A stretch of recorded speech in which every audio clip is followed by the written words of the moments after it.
आप सभी को जय मसीह की। प्रभु आप सभी को बहुत आशीष दे।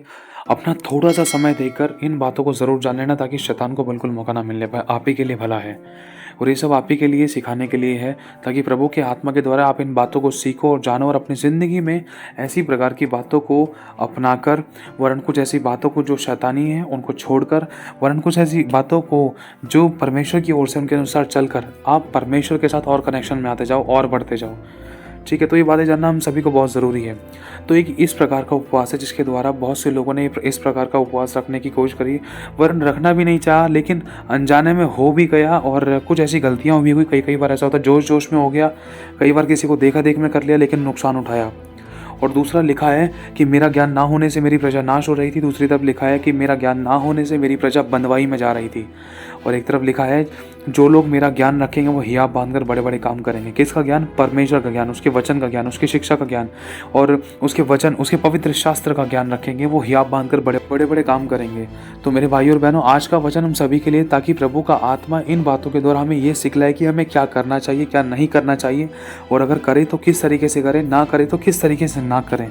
तो इसीलिए ये बातें हमारे सामने प्रभु का आत्मा सिखाता है, बोलता है और खोलता है, ताकि हम इन बातों को जानें, ताकि हम ठोकर खाकर ना सीखें, वरन बिना ठोकर खाई हम सीख जाएं, या दूसरों के अनुभवों से हम सीख लें और जान लें। ताकि दूसरे ने तो अपने साल खराब कर दिए, या दूसरे ने तो चोट खा ली ठोकर खा के, लेकिन हम उसकी चोट के द्वारा, हम उसके बहुत गहरे खतरनाक अनुभवों के द्वारा, हम उसके आंसुओं के अनुभवों के द्वारा हम सीख जाए, ताकि हम भी आंसुओं में ना रहें। तो अपना थोड़ा सा समय देना, ये हम सभी के लिए बहुत भला है।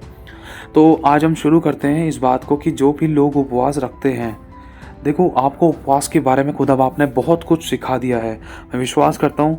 और अगर आपको और कुछ जानना है उपवास के बारे में, यदि आपने नहीं जाना, तो इसी चैनल की प्लेलिस्ट में जाकर आप उपवास की बहुत सारी गहरी बातों को पढ़ सकते हो, जिसके द्वारा आपकी आत्मिक उन्नति सामर्थ्य रूप से होगी, अगर आप उन बातों को अपनाओगे तो। क्योंकि कर्म बिना विश्वास मरा हुआ है और अपने हिस्से का काम हमें करना है। तो बात सारी ये है, आज हमें ये जानना है कि ऐसा कौन सा उपवास हो सकता है। क्योंकि देखो, बहुत से लोगों ने इस चीज़ को पढ़ा होगा, ये थंबनेल पढ़ा होगा, तो पढ़कर ही लग रहा होगा कि ऐसा कौन सा उपवास हो सकता है जिसके द्वारा इंसान को नुकसान हो। हकीकत है, एक इस प्रकार का भी उपवास है जो इंसान ने रखना नहीं चाहा, या फिर किसी को देख कर रख लिया, मतलब जोश में रख लिया, किसी को दिखाने के लिए रख लिया, शो ऑफ के कारण रख लिया, या फिर रखा नहीं जा रहा तब भी रख लिया। ये कुछ उस प्रकार का उपवास है जो अभी आपको बताइए 4-5 पॉइंट, 3-4 पॉइंट। क्योंकि देखो, ये वो इस प्रकार का जो उपवास होता है, इसके अंदर कहीं ना कहीं ये शरीर पर अटैक करने वाली बातों को लेकर आता है। ध्यान रखना, उदाहरण के तौर पर देखो, ज़्यादा बड़ा नहीं खींचेंगे इन बातों को, सीधी बात, क्लियरली बात, और हाँ की हाँ, ना की ना। और जो ये उपवास होता है, जैसे मान लो कोई भाई है, अब उसने किसी को देख कर उपवास रख लिया, यार वो 4-4, 5-5 दिन का उपवास रखते हैं, यार 12-12 घंटे का, 24-24 घंटे का उपवास रखते हैं, यार मैं बिल्कुल भूखा नहीं रहता, अब तो मैं भी भूखा रहूँगा। एक ये वाला उपवास इंसान को नुकसान उठाने पर मजबूर कर सकता है। देखा देख, समझना क्यों? क्योंकि पहली बात तो इस उपवास से 1% भी फायदा नहीं होगा, दूसरा शरीर पर नुकसान हो सकता है। क्या? क्योंकि इसके अंदर ना तो हमारे कोई प्रार्थना का विषय, ना इसमें हमने आत्मा की अगुवाई मांगी, वरन दूसरे को दिखाने के लिए, दूसरे को देखा देख हमने करना शुरू कर दिया। इससे आत्मिक रूप में 1% भी फायदा नहीं है, वरन शरीर को दुख देने वाली बात है, जिसके कारण बहुत से लोगों ने अपने शरीर को दुख देने के कारण प्रार्थना आराधना का जीवन जो हल्का फुल्का था, या जो भी चर्च आना जाना था, वो भी खराब कर लिया। क्यों? क्योंकि बीमारी के बिस्तर पर आ गए। समझना, पहली गलती। और दूसरा कि आज इंसान अगर उपवास रखता है तो उसकी पूरी जानकारी नहीं ले रहा है। उपवास रख रहा है तो उसकी पूरी जानकारी नहीं ले रहा कि क्या खाना चाहिए, क्या पीना चाहिए, क्या करना चाहिए, क्या नहीं करना चाहिए, बहुत सारी चीज़ें। अगर इंसान उपवास रख रहा है तो कोई तो इस प्रकार का उपवास रख रहा है कि सुबह से लेकर शाम तक कुछ नहीं खा रहा है, लेकिन गंद बक रहा है। समझना इस बात को, वो भी शरीर पर दंड उठा रहा है। ये भी एक बहुत भारी उपवास है, जिसके कारण इंसान आत्मिक रूप में कुछ अच्छा पाता नहीं, वरन जो होता है वो भी खो देता है। क्यों खोता? क्या है? अच्छी वाली आशीषों को खो देता है, अच्छी वाली चंगाई को, छुटकारों को, आशीषों को, बरकतों को खो देता है, अच्छी वाली शांति को खो देता है, जो उसके मन में, दिमाग और दिल में, शरीर में बनी रहती है। क्यों? क्योंकि जब वो इस प्रकार का ऐसा उपवास रखता है, जैसा कि आजकल लोग समझते हैं कि उपवास का मतलब होता है कि भूखा रहना। देखो, उपवास का मतलब ये भी है कि हाँ भूखा रहना, लेकिन इसके साथ साथ सिर्फ भूखा ही रहना नहीं है उपवास। समझना, भूखा रहने के साथ साथ एक दूसरा पहलू भी है। अगर उस पहलू को हम क्लियर करते हैं, तभी वो सिक्का पूरा माना जाएगा, तभी वो उपवास पूरा माना जाएगा। अगर मैं सुबह से लेकर शाम तक सिर्फ भूखा रह लूँ, लेकिन अगर उपस्थिति में ना चलूँ, प्रेम ना करूँ, नम्रता ना दिखाऊँ, क्षमा ना करूँ, दया ना करूँ, अनुग्रह ना करूँ, और परमेश्वर की साथ संगति में ना हूँ, प्रार्थना आराधना ना करूँ, शत्रुओं से प्रेम ना करूँ, सताने वालों के लिए प्रार्थना ना करूँ, तो कोई भी फ़ायदा नहीं मेरा उपवास रखने का। चाहे 1 साल तक उपवास रख लो तो 1% भी कम नहीं होगा। लेकिन अगर किसी भाई ने नम्रता, दीनता, प्रेम, प्यार, क्षमा और प्रेम और दूसरे पर अनुग्रह करने का सिर्फ 1 घंटे का उपवास रख लिया, अपनी बुराई को छोड़ने का उपवास रख लिया, तो वो 1 घंटे का उपवास 1 साल से भी ज़्यादा बढ़कर माना जाएगा। समझना क्यों? क्योंकि उसने आत्मिकता को लेकर वचन को इज्जत दी है और उसने तरीके से इस उपवास को रखा है, उसकी गहराई को जाना है कि उपवास का सही मतलब होता क्या है। ठीक है, तो ये दूसरे प्रकार का वो उपवास है जिसमें एक इंसान ने दूसरे को देखा देख रख लिया, या फिर मतलब उपवास का मतलब ये समझा कि हाँ भाई भूखा रहना उपवास होता है, लेकिन कोई प्रार्थना का विषय समझा ही नहीं। मतलब हम भूखा रहने को उपवास समझ रहे कि हाँ भाई वो भी उपवास रखता है तो मैं भी रख सकता हूँ। हमने 24 घंटे भूखे रह ली, लेकिन हमने गंद बकना बंद नहीं करा, एक दूसरे की बुराइयां खोजना बंद नहीं करा, एक दूसरे की कमियां निकालना बंद नहीं करा, चोरी बंद नहीं करी, फालतू की चीज़ें देखना, सुनना, समझना बंद नहीं करा, गलत और गंदी चीज़ें देखना बंद नहीं करा, लेकिन हमने खाना बंद कर दिया। इसके कारण भी बहुत से लोगों ने अपने ऊपर, अपने शरीर में कमजोरियों को, तकलीफ़ों को और छोटी मोटी तकलीफ़ों को, छोटी छोटी बीमारियों को, परेशानियों को या अपने नुकसान कराने के लिए अपने धन को भी इसके अंदर बहुत घात कराने का मौका दिया है शैतान को। समझना इस बात का, ये सच्चाई है। क्योंकि देखो इस उपवास के अंदर अगर इंसान सिर्फ एक ही पहलू देख रहा है कि मुझे भूखा रहना है, लेकिन दूसरा पहलू नहीं देख रहा कि मुझे आज्ञा पालन भी करना है, प्रभु की उपस्थिति में भी रहना है, तो कोई फायदा नहीं है उस उपवास रखने का। समझना, ये हकीकत है मेरे भाई और बहनों। दो भाई हैं, इस उदाहरण को आप हकीकत में समझ सकते हो, अनुभव ले सकते हो। मैंने अपनी जिंदगी में अनुभव लिया, इसलिए मैं आपको बता रहा हूँ कि 2 भाई हैं, एक बड़ा है एक छोटा है। जो बड़े वाला भाई है वो पूरा 1 साल का उपवास रख रहा है, वो कुछ नहीं खा रहा। ठीक है, कुछ नहीं खा रहा, पानी पानी पे जी रहा है, और मतलब कुछ नहीं खा रहा, पानी पानी पे जी रहा है, लेकिन वो दुनिया भर का गंद बकता है। रोज सुबह शाम गंद बक रहा है, चोरियां कर रहा है, झूठ बोल रहा है, लड़कीबाजी कर रहा है, फालतू की चीज़ें देख रहा है फ़ोन में, या ऊट पटांग हरकतें कर रहा है, लेकिन भूखा रह रहा है और उपवास भी रख रहा है। समझना, वो भूखे रहने वाला उपवास रख रहा है। और लेकिन दूसरा भाई है, दूसरे भाई ने पूरे 364 दिन आराम से खाया पिया और आनंदित परमेश्वर की महिमा में मगन रहा, आनंदित रहा और अच्छे से पवित्रता के साथ जीवन बिताया। लेकिन जब उसका एक दिन आया, उसने 365 दिन में से किसी एक भी दिन उसने सिर्फ 1 घंटे का उपवास रख लिया। कि किस चीज़ के लिए? कि आज के दिन मैं झूठ नहीं बोलूँगा, चोरी नहीं करूँगा, दोष नहीं लगाऊंगा, बुराई नहीं करूँगा, गलत और गंदी फिल्में नहीं देखूंगा और माता पिता की आज्ञा का पालन करूँगा, परमेश्वर के साथ संगति करूँगा, शत्रुओं से प्रेम करूँगा, जिनके साथ मेरा गलत व्यवहार था उनको मैं माफ़ करूँगा, जिनको मैंने ब्लॉक कर रखा था उनको अनब्लॉक करूँगा, परमेश्वर के प्रेम को प्रकट करूँगा, सुसमाचार को सुनाऊँगा, जो भूखा है उसको मैं अपने हिस्से की रोटी दूंगा, चाहे एक बिस्किट का पैकेट ही दूँ, चाहे एक रोटी घर की मैं उसको दिया हूँ, चाहे किसी भी तरीके से किसी गरीब को सुसमाचार सुनाऊँगा। तो उस 1 घंटे का जो उपवास जो उस दूसरे छोटे वाले भाई ने रखा ना, तो उस 1 साल के उपवास जो उस बड़े भाई ने रखा है, उससे बढ़कर वो 1 घंटे का उपवास है जो उस छोटे भाई ने रखा है। यही तरीका है, समझना। और तीसरा देखो क्या है, एक तीसरा बहुत बड़ी ये चीज़ जानना में ज़रूरी है। एक पहली बात तो यह है कि तो आप इन बातों से खास साफ अच्छे तरीके से बैठकर सोच सकते हो, दिमाग लगा सकते हो कि किन उपवासों से आपको क्या फ़ायदा है, या जो भी उपवास आपने अब तक रखा है क्या उसमें ऐसी कुछ चीज़ें तो नहीं पाई गई थी। कहीं भूख लग रही है लेकिन फिर भी ध्यान है अभिलाषाओं की तरफ, लेकिन प्रार्थना आराधना में ध्यान नहीं, गलत संगति की ओर जाना है, शादी पार्टी बर्थडे कब अटेंड करने हैं, या फिर घर पे जाके गेम कब खेलनी है, या मैच कब देखना है, ये टीवी सीरियल्स कब आएगा, ये चीज़ अगर माइंड में चल रही है, अगर इन चीज़ों को लेकर अपने दिल में बसा रखा है, जगह दे रखी, तो कोई फ़ायदा नहीं है उस उपवास का। उपवास का सही मतलब होता है पहला अपने क्रूस को उठाना, दूसरा अपनी अभिलाषाओं के लिए मरना, तीसरा खुदा के वचन को इज्जत देते हुए उसके साथ संगति में आना, चौथा जो परमेश्वर के सद्गुण हैं। परमेश्वर के सद्गुण क्या है? प्रेम, आनंद, शांति, धीरज, कृपा, भलाई, विश्वास, नम्रता और संयम। इन बातों को परमेश्वर की महिमा के लिए अपनी जिंदगी से सामने वाले की जिंदगी में प्रकट करना कि हाँ तूने मेरे चांटा मारा तो मैं चांटा नहीं मारूंगा, क्योंकि मैंने उपवास रखा है। और दूसरा, प्रभु ने कहा है कि तुम मुझसे प्रेम करते तो मेरी आज्ञाओं को मानोगे, तुम चांटे के बदले चांटा मत करो, तो मेरे प्रभु ने सिखाया मैं चांटा नहीं मारूंगा, चाहे तू घूसा मार ले मैं घूसा नहीं मारूंगा। ये एक तरीका है, यही सच्चा उपवास है। और इसी उपवास के द्वारा बहुत से लोगों ने अपनी ज़िंदगी को बदलते हुए देखा है। बहुत से लोगों ने सामर्थ पाया, अभिषेक पाया। जो काम सालों में नहीं हो रहे थे वो काम घंटों में हुए, मिनटों में हुए और पलक झपकते हुए, महीनों में हुए, दिनों में हुए। जो काम दुनिया की कोई ताकत नहीं कर सकती वो काम परमेश्वर की उस सामर्थ्य ने किया है जो उपवास के द्वारा एक विश्वासी ने अपनी ज़िंदगी में पाई है, अपना क्रूस उठाने के द्वारा पाई है। तो मेरे भाई और बहनों, ये बातें हमें साफ साफ बताती हैं। जैसे कि आपको ये इस प्रकार के उपवास बताती जो इंसान ज़बरदस्ती रखता है या सोचता है कि जैसे कि भी आपको बताया कि भाई मैं ना, देखो इंसान की एक हैबिट इतनी है कि वो 6 घंटे भूखा रह सकता है, लेकिन 7वें घंटे उसको वोमिट आ सकती है, चक्कर खा के गिर सकता है, लेकिन फिर भी दूसरे की होड़ कर रहे हैं। उसने रखा तो मैं भी उपवास रखूंगा। अरे मैं भी 12 घंटे रख सकता हूँ, प्रभु मुझे सामर्थ्य देगा। हाँ प्रभु सामर्थ्य देगा, लेकिन जो जोश में होश नहीं खोने हैं। हर चीज़ को तरीके से बुद्धि और आत्मा के से हमें काम लेना है। हमारा मकसद क्या है वो जानना है, फिर हमें उपवास रखना है। उपवास हम रख किस बात के लिए रहे हैं, हमें यही बात समझ में नहीं आ रही, लेकिन हम भूखे होके घूम रहे हैं। और लेकिन संगति भी गलत है हमारी, और अपनी जुबान पर लगाम भी नहीं है।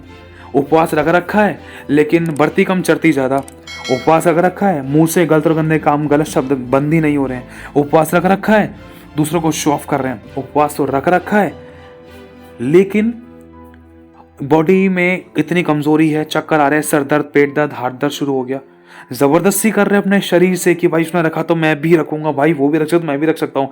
चाहे उल्टी आ जाए, चाहे सड़क पे गिर जाऊं, चाहे हॉस्पिटल में चला जाऊं, मैं भी रखूंगा। कोई फायदा नहीं ऐसे उपवास से। ये शैतान को मौका देने वाली बात है। खुदा ऐसे उपवासों से पसंद नहीं है, प्रसन्न भी नहीं करता। ध्यान रखना, वो पसंद नहीं करता, नहीं ऐसे उपवासों से वो प्रसन्न है। वो खुदा सोच कर देखो, आपकी मम्मी या आपके पापा आपके साथ में है, और अगर आप अपने माँ बाप के सामने ऐसा उपवास रख के जाओ जिसमें आप मतलब बिल्कुल भूखे हो गए थे और कई घंटों से कुछ नहीं खाया, आंखें चढ़ी हुई हैं, मतलब शक्ल पिचक गई है और वॉमिट आ रही है, उल्टी आ रही है, और मतलब सांस लेना दुश्वार हो चुका है, बस इतना लग रहा है कि कोई ना कोई जल्द से जल्द हॉस्पिटल पहुंचा दे, तो क्या सोच कर देखो, क्या आपके माँ बाप ऐसे उपवास से वो प्रसन्न होंगे? जब आपके माँ बाप प्रसन्न नहीं हो सकते, जब आपके माँ बाप ऐसे उपवास से खुश नहीं हो सकते जिसमें उनके बच्चे दुख उठा रहे हैं, भूखे हैं, दुख के मारे चिल्ला रहे हैं और जगह जगह चक्कर खाते हुए, ठोकर खाते हुए फिर रहे हैं, चोटें खा रहे हैं और बुराइयों को भी सह रहे हैं, निंदा भी सह रहे हैं, तो क्या वो दुनियावी माँ बाप खुश होंगे? जब दुनियावी माँ बाप खुश नहीं हो रहे उस उपवास से जिसमें बच्चों को संकट हो रहा है, बच्चों को दुख हो रहा है, तो सोचो हमारा परमेश्वर कैसे खुश हो सकता है। ये भी एक उपवास है जो इंसान एक दूसरे को देखा देख या फिर जोश में या फिर किसी ना किसी तरीके से रख लेता है, या अपने आप को बहुत ज़्यादा स्ट्रांग समझ कर रख लेता है। स्ट्रांग समझना बुरा नहीं है, लेकिन कई बार शैतान भी ऐसे कड़वे बीज बोता है जिसमें शैतान भी वचनों के द्वारा भरमा देता है। अरे परमेश्वर तुझे सामर्थ्य देगा, अरे तू एक बार में ही तू पूरे 24 घंटे का उपवास रख सकता है, एक बार रख कर देख। मेरे भाई और बहनों, शैतान ऐसा घेर कर मारता है, फिर इंसान उपवास तो क्या खुदा के पास दोबारा जाने की इच्छा भी नहीं रख सकता कि मैं तो उपवास भी नहीं रखूँ, प्रभु ने मेरी मदद ही नहीं करी, ये नहीं करा, वो नहीं करा। अरे प्रभु तुमसे कब कह रहा है कि तुम उपवास रखो, झटके से ऐसे ऐसे काम करो? अरे तुम्हारा कारण क्या है, तुम्हारी परिस्थिति क्या है, किन बातों के लिए उपवास रख रहे हो? तुमने कभी सीखा है उपवास के बारे में, जाना है? ये पलक झपकते ही झट से तुमने उपवास को रखना शुरू कर दिया। कारण क्या है, समझना जरूरी है। उपवास के तरीके क्या है, उपवास के समय में करना क्या चाहिए, क्या नहीं करना चाहिए, हमने कभी जानने की कोशिश करी? नहीं जानने की कोशिश करी और झट से हमने उपवास रख लिया। जब ठोकर खाई तो खुदा को हमने दोष लगा दिया, शैतान का दोष लगा दिया, शैतान की बुराई कर दी। तो मेरे भाई और बहनों, गलत परमेश्वर नहीं है, गलत हमारे व्यवहार हैं जिसके द्वारा हमने ना तो उपवास की गहराई को जाना, ना समझा, और ना ही इसकी हमने गहराई से शिक्षा पाई, वरन हमने झट से एक दूसरे को देखा देख रखना शुरू कर दिया। लेकिन जब शरीर पर अटैक करने की कोशिश करी, उपवास के द्वारा कमजोरी आई, या खून में कमी निकली, या वोमिट हो गई, या पेट में दर्द होना शुरू हो गया, सर में दर्द होना शुरू हो गया, या फिर हालत ऐसी खराब होगी कि घर वाले, परिवार वाले, आस पड़ोस वाले बोल रहे हैं कि तू तो उपवास करती, तू तो चढ़ जाती, तेरे साथ ऐसा कैसे हो सकता है? शैतान को भी मौका दिया, खुदा का नाम भी खराब किया और अपनी देह को भी मतलब दुख देने की कोशिश करी। तो क्या ऐसे उपवास से खुदा खुश होगा? नहीं। देखो कई बार शैतान भी भरमाता है।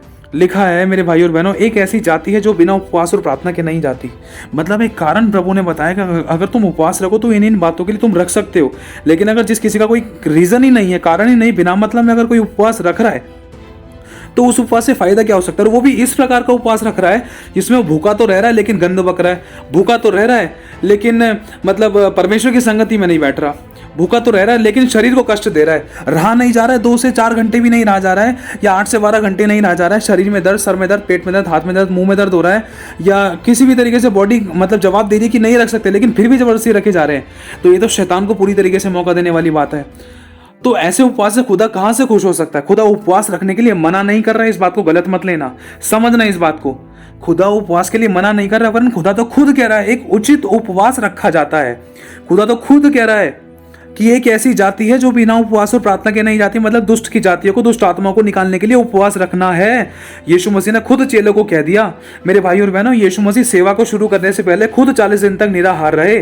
तो सोचो हमें उपवास क्यों नहीं रखना? लेकिन तरीके हैं, यही नहीं कि मतलब बॉडी बिल्कुल कमज़ोर होती जा रही है लेकिन फिर भी मैं तो उपवास रखूंगी, मैं तो ये करूंगी, मैं तो वो करूंगा।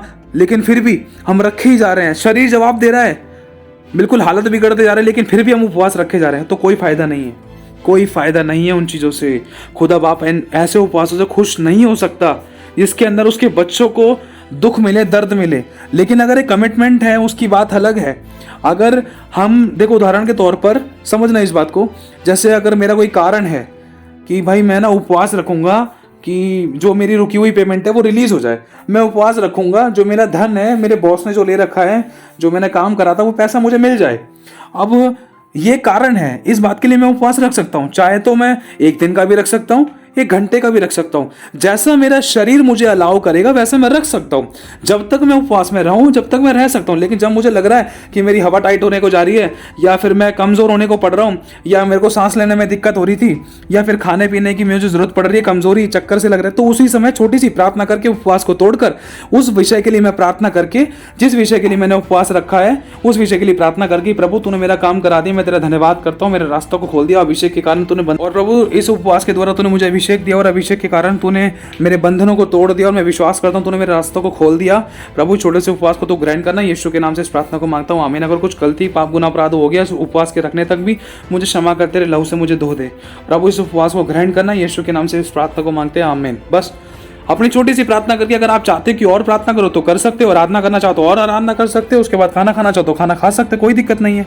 लेकिन तरीके हैं। प्रभु ने उपवास के लिए बिल्कुल मना नहीं करा है। उपवास तो मसीह जीवन का एक हिस्सा होना जरूरी है, लेकिन अगर उसको तरीके से रखा जाए तो वो बहुत खतरनाक हथियार बन सकता है वो शैतान के लिए। लेकिन अगर उसको तरीके से ना रखा जाए तो वो बहुत खतरनाक हथियार बन सकता है एक विश्वासी के लिए स्वयं। अगर उस उपवास को तरीके से ना रखा जाए तो वो बहुत खतरनाक हथियार एक विश्वासी को गिराने के लिए बन सकता है। जैसे कि बताया कि शैतान भी कई बार भरमाता है वचनों के द्वारा भी, कि एक विश्वासी का शरीर इतना कमजोर हो जाए कि ना तो वो आराधना में अटेंड हो सके, ना प्रार्थना में अटेंड हो सके, ना खुदा के साथ कनेक्ट हो सके, ना प्रार्थना आराधना में संगति कर सके, वरन शारीरिक रूप से और आत्मिक रूप से इतना कमजोर पड़ जाए कि वो खुदा से ही दूर हो जाए। क्योंकि शैतान भी कई बार शरीर पर अटैक मारने की पूरी कोशिश करता है कि अगर इसके शरीर में सर से लेकर पैर के तलवों तक कहीं पर भी कोई अटैक कर दिया तो ये बंदा तो चर्च नहीं जाएगा, संगति में नहीं बैठेगा, प्रार्थना आराधना में लोलीन नहीं हो पाएगा तो छुटकारा नहीं पाएगा, अभिषेक नहीं मिलेगा तो उसको आज़ादी नहीं मिलेगी, इसको रास्ते नहीं खुलेंगे, इसको चंगाई नहीं मिलेगी, छुटकारा नहीं मिलेगा। तो जड़ पकड़ता है। वो जड़ क्या है? शरीर पर अटैक मारना। तो शैतान को बिल्कुल भी मौका ना मिलने पाए शरीर के द्वारा। इसीलिए मेरे भाइयों बहनों, कभी भी अगर हम उपवास रखते हैं तो इन बातों को हमेशा हमें याद रखना जरूरी है कि जब तक हमारा शरीर अलाउ कर रहा है तब तक हम उपवास रख सकते हैं। जब तक जैसे ही हमें लग रहा है कि शरीर में दर्द पीड़ा होना शुरू हो रहा है, या सर दर्द होना शुरू हो रहा है, या वोमिट आने के चांसेस लग रहे हैं, तो तुरंत छोटी सी प्रार्थना करके अपने उस विषय के लिए, जिस बात के लिए आपने उपवास रखा है, या वचन पढ़ के आराधना करके छोटी सी आप उपवास को तोड़ सकते हैं और तुरंत खाना पीना खा सकते हैं, ताकि शैतान को भी मौका ना मिले। उपवास का उपवास रखा जाए, प्रार्थना की प्रार्थना भी हो जाए, और आपका काम का काम भी हो जाए। या अगर काम का काम नहीं भी हो पा रहा था तो चाहे किसी भी तरीके से कोई ना कोई रास्ता तो जरूर खुलेगा, क्योंकि उपवास के द्वारा परमेश्वर काम करता है। लेकिन धीरज जरूर धरना है, ध्यान रखना। और अगर हम चाहते हैं कि हमें भाई बहुत लंबे बड़े उपवास रखने कई दिनों के, तो वो झट से एक बार में पलक झपकते के साथ ही कोई उचक्कर चांद को नहीं छू लेता है। तरीके से करना पड़ता है, सब चीज़ को एक हैबिट डालनी पड़ती है, धीरे धीरे करके। अगर कोई बिल्कुल नहीं रखना बिल्कुल किसी ने कभी जिंदगी में उपवास नहीं रखा है, तो शुरुआत करे 2 घंटे से, 3 घंटे से, 6 घंटे से। फिर वो अपना एक टाइम का खाना छोड़कर उस टाइम में वो प्रार्थना करे, आराधना करे, अपनी जुबान पर नियंत्रण करे, कोई पाप ना करने पाए, ना ही किसी गलत संगति में जाए, ना ही कोई गलत काम करे, ना ही कोई गलत विचार करे, ना ही कुछ गलत चीजें देखे। कोई भी ऐसा काम ना करे जिससे कि खुदा का दिल दुखे। अगर वो उपवास रख रहा है तो अपने आप को पाप से, बुराई से, गलत संगतियों से, गलत व्यवहार से, शब्दों से, विचारों से बचा कर रखे, तब वो उपवास उसका ग्रहण हो पाएगा। वरन अपने शत्रु से प्रेम भी करे। ये नहीं कि अपने मन में कड़वाहट रख के बैठे हैं, हम उपवास रख लिया, या हम घर में सो रहे हैं, उपवास रख लिया, हम घर में ही बैठे हैं और ना तो आराधना करें, ना प्रार्थना करें, ना संगति करें, ना खुदा का काम कर रहे, कोई फायदा नहीं उस उपवास से भी। ये भी नाम के काम है, ध्यान रखना। तो दूसरा, अगर कोई पहली बार उपवास रख रहा है, किसी भी तरीके से उपवास की एक अच्छी हैबिट डालना चाहता है, तो धीरे धीरे करके कुछ घंटों को रखकर वो रेगुलरली एक हैबिट डाल सकते हैं। ध्यान रखना इसी तरीके से, या सुबह का खाना छोड़ दिया, दोपहर का छोड़ दिया, रात का छोड़ दिया, ऐसे कर करके धीरे धीरे करके फिर 2 टाइम का छोड़ दिया, फिर 3 टाइम का छोड़ दिया, और इस प्रकार से उपवास रख सकते हैं। और ज़रूरी नहीं है कि आप झटके से एक बार में ही बिल्कुल खाली पेट रहो।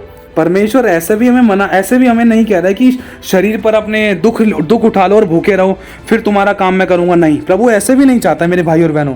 प्रभु हमसे प्रेम करता है और उसने हमें सब कुछ तरीके से बताया है कि हमें कैसे क्या किस तरीके से करना चाहिए। आत्मा की अगुवाई में चलना है हमें। तो इन बातों के द्वारा हम समझ सकते हैं और अपनी हैबिट को बढ़ा भी सकते हैं। अगर कोई उपवास 2 दिन का रखना चाहता है, 3 दिन का रखना चाहता है, तो हमें कुछ कुछ घंटों से इसकी प्रैक्टिस करनी पड़ेगी, वरन इन बातों को प्रार्थना में भी रखना पड़ेगा।